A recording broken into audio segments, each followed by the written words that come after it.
Tu as lu, là, dans la revue? Ils font un concours. Il faut écrire une nouvelle sur le thème Premier amour. Et alors? Tu devrais le faire. Tu écris bien quand tu veux. Tu te souviens des lettres que tu m'écrivais quand nous étions fiancés? Ça fait longtemps tout ça. Et puis j'étais amoureux à cette époque. Pourquoi tu dis ça? Tu ne m'aimes plus? Ce n'est plus la même chose. C'est bien dommage. Tu me disais des choses tellement gentilles dans tes lettres. Je dois les avoir encore quelque part. Il faudra que je les relise. Ça me rappellera le bon temps. Nous étions jeunes alors. Eh oui. Qu'est-ce que tu veux, le temps passe.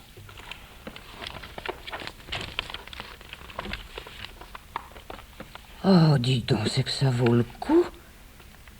6800 francs de prix pour le premier. Ou bien un voyage à Venise pour deux. J'aimerais bien aller à Venise.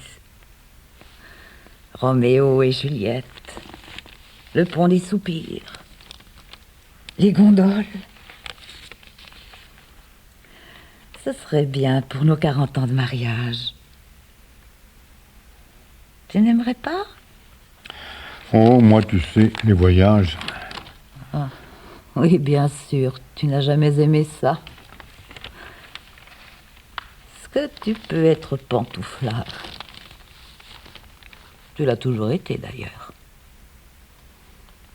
Être chez toi bien tranquille, c'est toute ton ambition.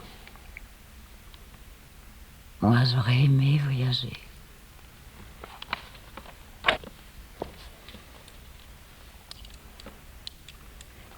Quand je pense qu'on n'a seulement jamais été voir la mer.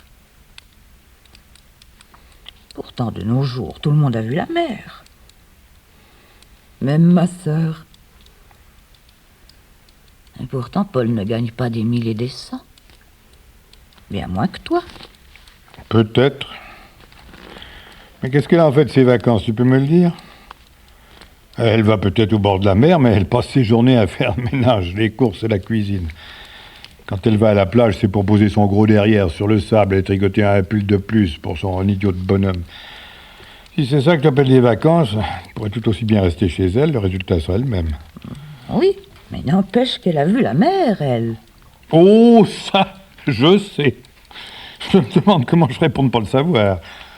Quand je pense à toutes ces soirées, on a été obligé de regarder les diapositives de ce crétin de Paul, coucher de soleil sur la mer, lever de soleil sur la mer, ma femme au bord de la mer, mes gosses au bord de la mer, ma mère au bord de la mer, la mer, la mer, la mer, et il n'a que ce mot à la bouche. Elle sait même pas nager. Toi non plus. Oui, mais moi je reste à Bagnolet. C'est quand même curieux. Tu dois manquer d'imagination. Comment ça? Ben oui. Moi, des fois, j'imagine des choses dans ma tête. Je sais pas, moi, qu'on va passer des vacances en Espagne, par exemple. J'imagine le soleil, les gens, les corridas. Et ça me donne envie d'y aller. Toi, tu n'as jamais envie d'aller nulle part. Tu manques d'imagination. Peut-être, je ne sais pas. Je n'ai jamais pensé.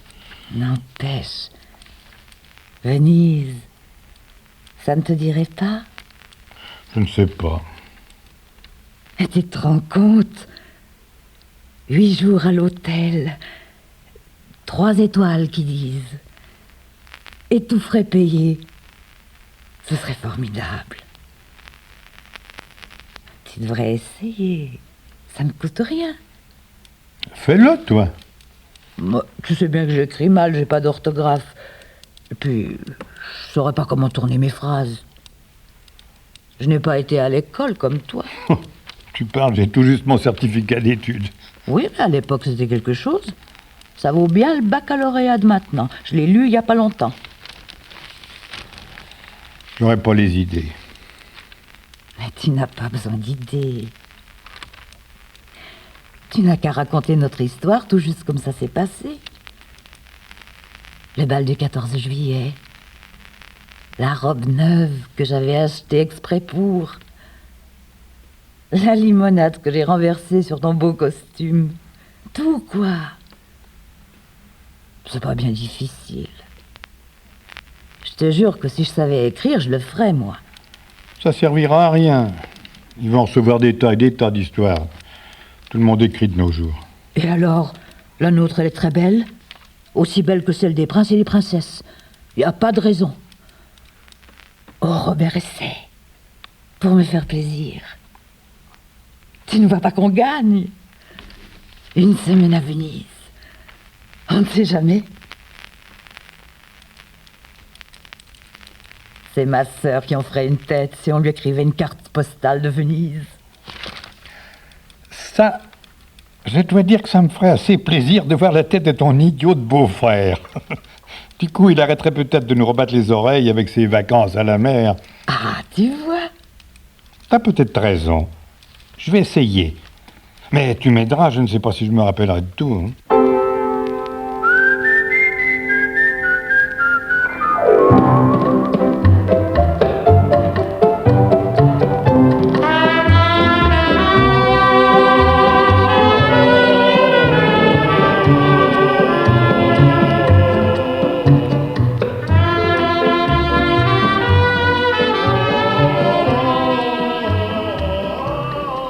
Ah, ça fait quand même du bien de rentrer chez soi. Oui, mais quand même, c'était formidable. Tu vois que j'ai bien fait de te pousser. 8 jours entiers à Venise. Depuis le temps que j'en rêvais. Tu ne peux pas savoir comme je suis contente d'avoir vu tout ça. La promenade en gondole. J'avais l'impression d'avoir 20 ans, que c'était notre voyage de noces. Pas toi? J'ai surtout trouvé que ça puait, on se serait cru dans les égouts. Et le palais des Doges. Quelle merveille! Dis, t'as pas oublié les photos au moins, que je puisse les montrer à Germaine? Ah non, on va pas faire une soirée diapo. Si encore y avec ta sœur, ça passerait. Mais supporter l'autre débile, c'est trop pour moi. Il va encore tout critiquer, me dire que j'aurais dû ouvrir plus le diaphragme, prendre une pellicule moins sensible, je ne sais quoi encore. Bon, on fera comme tu veux. Mais dis donc, on n'a plus de papier. Je sais pas. Pourquoi? Parce que j'ai une idée. Enfin, pas vraiment une idée, mais un truc qui m'est revenu en mémoire. Ça ferait une bonne histoire. Et tu veux l'écrire? Pourquoi pas? Finalement, j'ai bien fait de t'écouter. J'aurais dû commencer plus tôt. Ça me plaît bien d'écrire. Tu sais, je ne serais pas le seul à avoir débuté à l'âge de la retraite. Tiens, comment il s'appelle déjà? Je ne sais plus. Pourtant, il est célèbre. Eh bien, il a commencé à écrire, il avait mon âge. Il en est à son 10e roman. Il gagne en argent fou. On pourrait acheter une maison à nous, vivre à la campagne. Ça te plairait pas? J'aimerais mieux voyager. Ah non, je pourrais pas travailler en voyageant. Ce qu'il me faut, c'est un endroit tranquille. Tu rêves, mon pauvre Robert. Tu n'es pas écrivain. Tu n'as aucune imagination. Comment ça, je suis pas écrivain? Ils l'ont publié, ma nouvelle, oui ou non? Ça me fait quelque chose de l'avoir imprimée. Et puis mon nom en bas. Tu l'as gardé au moins? Oui, ne t'inquiète pas. Il faudra faire des photocopies. Quand je pense à la tête que va faire Paul, la seule fois qu'il a eu son nom dans un journal, c'était quand il a été élu trésorier de l'association Le Goujon Frétillant.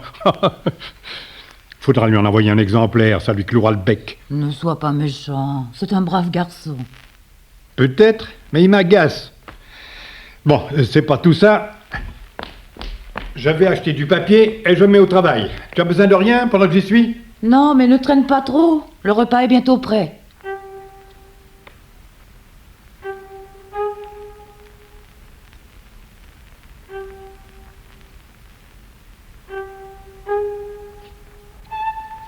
Alors, qu'est-ce que tu en penses? Oui. Quoi, oui? Tu trouves pas ça bien? Ben... Je sais pas comment te dire. Je trouve que ça fait pas vrai. Comment ça? Ben oui. La maison, les petits détails de la vie quotidienne, c'est bien. Tout ce que tu connais, c'est bien. On peut pas dire. C'est le reste. On n'y croit pas du tout à ce crime. On sent que tu inventes. Oh. Non, je t'assure. Ça ne sonne pas juste. Tu ne sais pas inventer, mon pauvre Robert. Ne fais pas cette tête-là. Je ne dis pas ça pour te faire de la peine. Mais c'est vrai. Tu n'as pas d'imagination. Pour notre histoire, c'était pas la même chose. Tu la connaissais, tu l'as vécue. Et comme tu écris bien... Mais de là à te faire écrivain... N'empêche que je l'ai gagné, ce concours. Mais oui, Robert. J'étais bien contente. C'est moi qui t'ai demandé de le faire. Mais quand je te vois te torturer devant tes feuilles de papier... Je me demande si j'ai bien fait. Tu ne me parles plus. Tu passes tes journées entières à écrire. Je n'ose même plus mettre la radio de peur de te déranger. C'est tout juste si j'ose te donner mon avis. Si, il faut, c'est important pour moi. J'arriverai, tu verras. Tu sais, moi, ça m'est égal. Ce que je veux, c'est qu'on soit heureux, comme avant. Oui, t'inquiète pas. Mais j'ai une idée. Et je crois bien que ce coup-ci, ce sera le bon.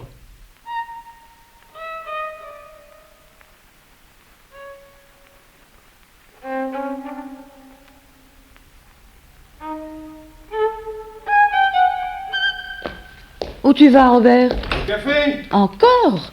Tu passes tous tes après-midi au café en ce moment. Qu'est-ce qui se passe? Tu n'y allais pas si souvent avant. Ne t'inquiète pas, je n'y vais pas pour boire, j'y vais pour écrire. Comme ça, tu peux mettre la radio sans avoir peur de me déranger. Et ça va pas durer, j'ai presque fini. Tu me laisseras lire quand ce sera terminé? Bien sûr, j'espère que cette fois ça te plaira. Je te dirai quand j'aurai lu. Travaille bien, ne rentre pas trop tard.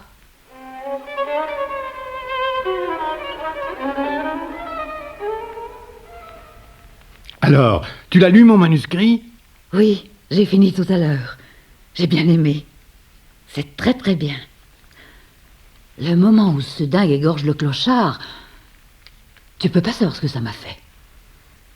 Tu as trouvé des mots si justes, je m'y serais cru. Tu as vraiment fait des progrès. Je suis fière de toi. Qu'est-ce que tu vas en faire? Je vais te présenter à des éditeurs. Tu crois que ça va marcher? Il n'y a pas de raison. Regarde pour la nouvelle. Oui, mais quand même. Qu'est-ce que tu fais? Tu sors? Si je veux l'envoyer aux maisons d'édition, il me faut des photocopies. Tu viens avec moi? Non, je suis lasse. Je vais lire le journal, ça me changera les idées. Comme tu veux. À tout à l'heure.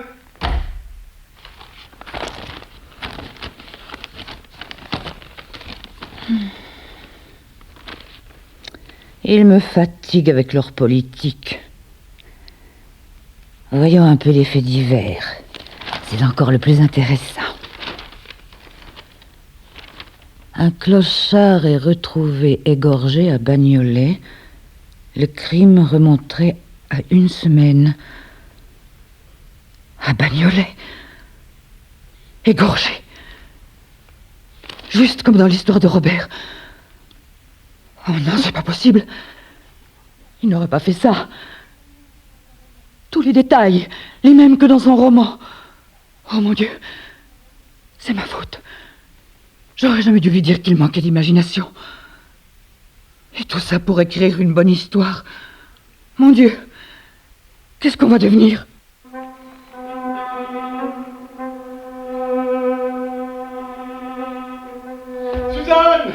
Suzanne! Hum? Tu es là! Tu ne sais pas, c'est merveilleux!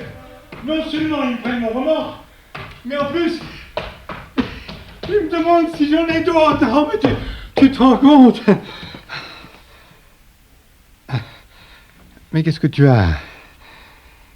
Ça n'a pas l'air de te faire plaisir. Mais si. Excuse-moi, je pensais à autre chose. Je suis content, tu veux pas savoir. Tu vois, je t'avais bien dit que j'y arriverais. Tu en fais une tête. C'est parce que tu es en ce moment, mais tu n'as vraiment pas l'air d'aller bien. Tu devrais voir le docteur, ma chérie. Il ne faut pas rester comme ça. Non, ça va. Je t'assure. Juste un peu de fatigue. C'est sans doute le changement de saison. Oui, peut-être, mais fais attention à toi. Ce soir, je t'emmène au restaurant. Il faut fêter ça. Où est-ce que tu veux aller? Où tu veux, ça m'est égal. Tu dis ça d'un air. Tu voulais tout le temps sortir avant. Je pensais que ça te ferait plaisir. Ça me fait plaisir, mais ne fais pas attention. Je suis pas dans mon assiette. Si tu préfères, on peut rester à la maison.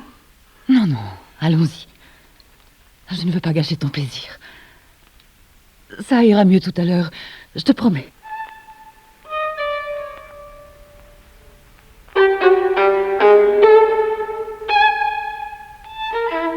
Oh, tu n'as pas l'air d'aller bien, toi. Qu'est-ce qui se passe? C'est d'avoir été à Venise qui te fait ça? Non. Venise, c'était merveilleux. Tu peux pas savoir. J'étais si contente. Tout allait si bien. Oh, Germaine, si tu savais. Alors, dis-moi, qu'est-ce qu'il y a? Qu'est-ce qui se passe? Allons, raconte à ta grande sœur. Non, ne pleure pas comme ça. Tiens, mouche-toi. Allez, dis-moi ce qui te tracasse. Comme quand on était petite fille. Voilà, ça va aller mieux, tu vas voir. Raconte-moi, ça te fera du bien. Oh, Germaine, c'est terrible. Je ne voulais rien dire à personne. Mais je peux pas garder ça pour moi. C'est trop affreux.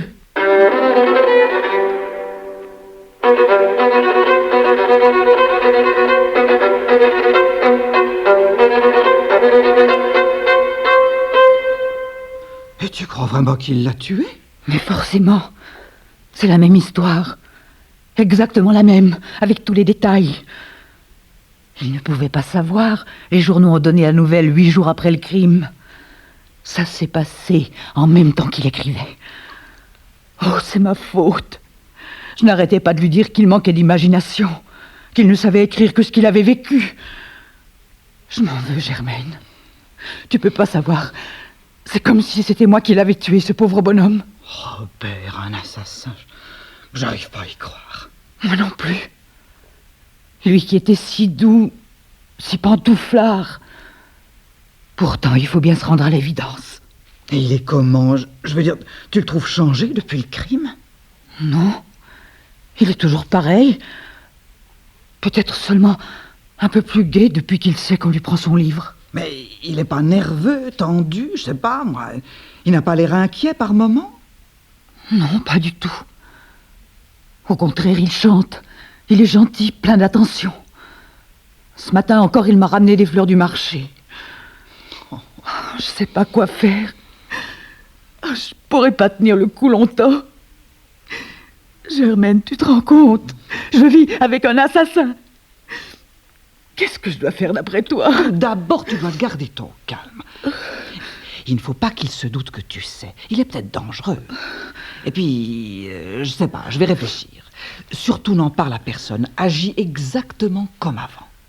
Quand j'aurai trouvé une solution, je reviendrai te voir. En attendant, sois gentil avec lui, souris. Oh, père, quand même, si je m'attendais à ça. C'est curieux, hein, on croit connaître les gens, et puis... Bon, il faut que je rentre, Paul va s'inquiéter. Surtout pas un mot, à personne. Hein, tu me promets? Oui, Germaine, merci. Ça m'a fait du bien de te parler. C'est ça.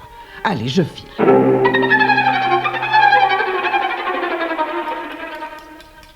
Bonsoir. Tu as passé une bonne journée? Très bonne. Germaine est passée.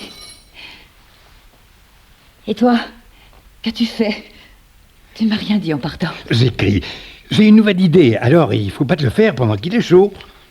Et Qu'est-ce que tu écris? C'est l'histoire d'un brave type, à peu près mon âge, comptable, comme moi. Comme ça, tu comprends, je n'ai pas trop de mal à imaginer sa vie. Il est marié depuis 40 ans à une emmerdeuse, je te dis que ça. Mais il va s'en débarrasser en commettant un crime parfait. Fallait bien que je trouve un mobile. Et il va la tuer comment? Ça, c'est encore un secret. Mais tu seras la première à le savoir, tu peux en être sûr. Et tu comptes mettre longtemps à le finir, ce roman? Je ne sais pas, l'inspiration, ça va, ça vient, j'hésite encore pour certaines choses. En tout cas, je n'aurai pas fini avant le mois prochain, c'est un gros travail. Bon, qu'est-ce qu'on mange? Hein? Quoi? Oh, excuse-moi, je pensais à autre chose. Du pot-au-feu. Du pot-au-feu, splendide. Justement, j'en avais envie. Ah, tu es merveilleuse. Je ne sais pas ce que je vais devenir quand tu ne seras plus là. Oh, Robert. Qu'est-ce que tu fais avec ce couteau? Mais je l'aiguise, tu vois bien. Mais pourquoi? Qu'est-ce que tu vas en faire? Bah, je vais couper la viande. Qu'est-ce que tu veux que j'en fasse d'autre? Oh. Rien. Rien. Je ne sais pas où j'ai la tête en ce moment.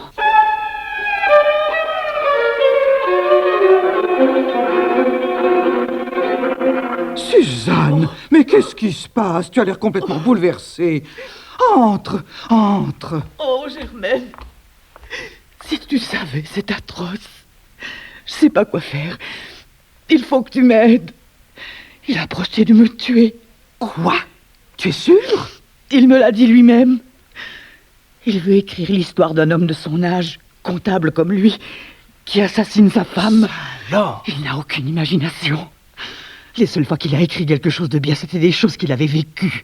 Notre rencontre et le crime du clochard. Oh, Germaine, j'ai peur. Qu'est-ce que je vais devenir? Le mieux, c'est que tu viennes t'installer ici. Ce soir, tu téléphoneras à Robert, tu lui diras n'importe quoi, que je suis malade, par exemple. Ça nous donnera le temps de trouver une solution. Oh, Germaine, si tu l'avais vu, il aiguisait ce couteau. J'ai cru que mon dernier moment était arrivé. Lui qui était si gentil. Et dire que tout ça, c'est ma faute. Si je ne l'avais pas poussé à écrire. Oh, j'en ai gros sur le cœur, tu sais. Le cœur. La voilà, la solution. Qu'est-ce que tu veux dire? Robert est malade du cœur, non? Oui, mais... Personne ne serait étonné s'il avait un malaise. Même pas son docteur. Mais il va très bien. S'il avait un malaise, dans l'escalier de ta maison, par exemple, il pourrait très bien se casser les vertèbres en tombant. Tu veux le tuer? Tu vois une autre solution?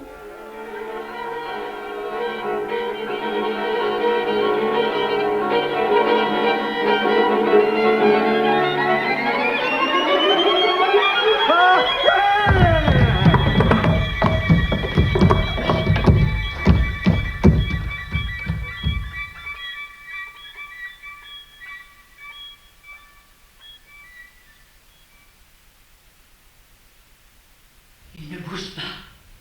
Je vais voir.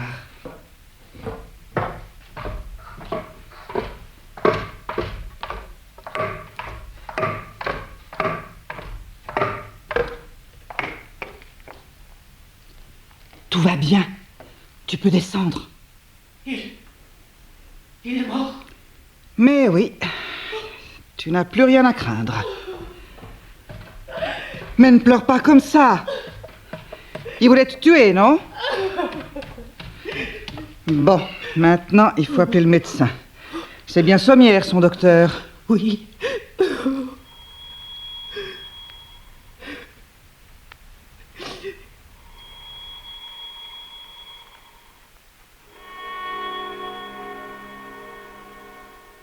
Alors, docteur? Hélas, il n'y a plus rien à faire. Ça s'est passé comment? Après le repas, il s'est levé pour aller aux toilettes. Elles sont au premier étage. Ma sœur et moi, on est restés à table. Peu après, on a entendu un cri étouffé, un grand bruit. Le temps de réagir, on l'a trouvé là, où il est. Je vous ai appelé tout de suite. C'est son cœur, n'est-ce pas? Probablement. Je suppose qu'il a eu une attaque au moment de redescendre et... fracture des vertèbres cervicales, ça, Ça ne pardonne pas. Je peux vous offrir un cognac, docteur. Nous en avons tous bien besoin. Volontiers. Asseyez-vous. Et toi aussi, Suzanne. Pauvre Robert, c'est vraiment trop bête. Quand je pense... Il était si joyeux d'avoir réussi à placer son manuscrit. Vous étiez au courant? Bon, et pour cause. C'est moi qui lui ai soufflé le sujet. Je venais de faire l'autopsie de ce pauvre bourg de clochard quand je l'ai rencontré au café. Même les journalistes n'étaient pas au courant. Oui, la police voulait garder l'information secrète quelque temps. Il écrivait bien, Robert. Il m'avait fait lire ses premiers essais. Il n'avait aucune imagination, alors je lui ai tout raconté dans les moindres détails. Je pensais que ça lui ferait un bon sujet. Mais je suis bien content qu'il y soit arrivé. Ah, quel dommage de mourir comme ça, bêtement, au moment de profiter de ce talent. Ça l'amusait d'écrire. Nous avions fait une sorte d'accord. Je lui donnais des idées, il écrivait. Et tenez, pas plus tard qu'hier, j'avais commencé à lui raconter une autre histoire. Ça s'est passé l'année dernière. Un mari qui voulait se débarrasser de sa femme. On avait rendez-vous samedi pour que je lui raconte la suite. Quel dommage. C'était une bonne histoire. Et vraie en plus. Hein. Ah, il en aurait fait un merveilleux roman. Vous ne pouvez pas savoir à quel point les gens peuvent avoir de l'imagination quand il s'agit de se débarrasser de leurs semblables. Bon, je suis obligé de vous laisser, le devoir m'appelle. Tenez, voilà le permis d'inhumer. Au revoir, mesdames. Toutes mes condoléances. Au revoir, docteur. Et merci.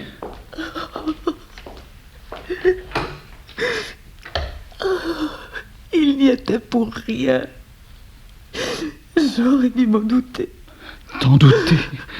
Mais comment aurais-tu pu savoir? Il n'avait aucune imagination.